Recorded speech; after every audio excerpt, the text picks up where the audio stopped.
Dalam kurun waktu beberapa tahun ini, sejumlah gunung berapi di Indonesia sudah menunjukkan aktivitasnya.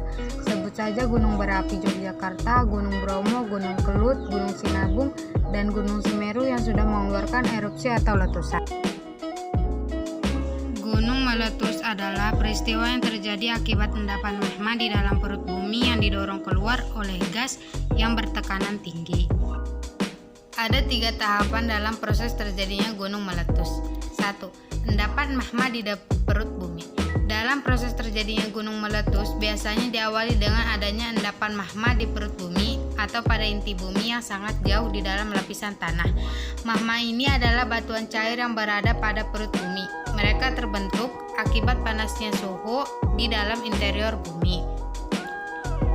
2. Adanya gas bertekanan tinggi. Proses terjadinya gunung meletus juga tidak bisa terlepas dari adanya gas yang bertekanan tinggi di dalam perut bumi. Suhu panas yang ada di dalam bumi ini mampu melelehkan batuan penyusun lapisan bumi. Saat batu-batuan tersebut meleleh, maka akan dihasilkan gas yang kemudian akan bercampur dengan magma.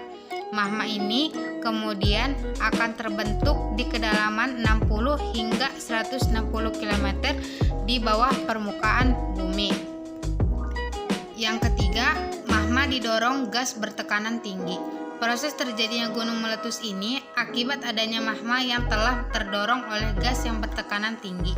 Magma yang mengandung gas ini kemudian akan terdorong sedikit demi sedikit ke permukaan bumi.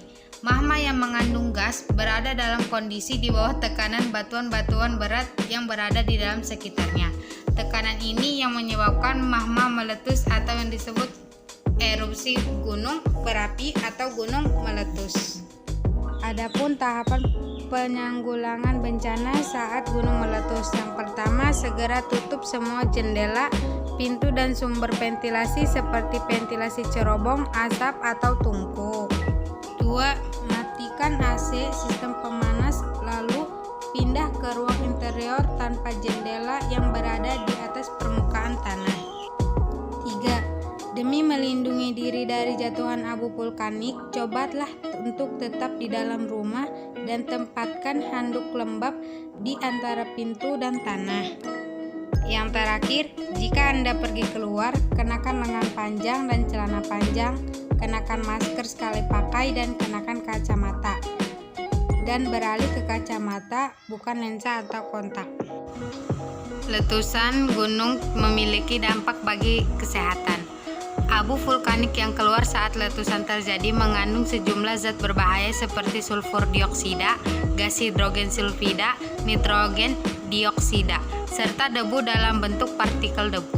Sehingga sangat dianjurkan bagi warga yang bermukim di area gunung untuk mengungsi ke tempat aman karena untuk menghindari paparan abu vulkanik yang bisa mengganggu kesehatan. Abu vulkanik bisa menimbulkan gangguan pernapasan serta iritasi mata. Namun hal ini bisa terjadi lebih parah jika debu tersebut mengandung beberapa unsur logam. Unsur logam yang perlu diwaspadai adalah silica. Secara fisik berupa butiran kecil dan agak tajam. Bila terhirup bisa menyebabkan batuk bahkan iritasi pada saluran pernapasan. Selain itu, di dalam labu vulkanik mengandung SO2 sehingga ini sangat berbahaya bagi kulit, mata hingga saluran pernapasan. Selain itu, juga gas CO yang bersifat mengikat oksigen saat berbahaya jika dihirup karena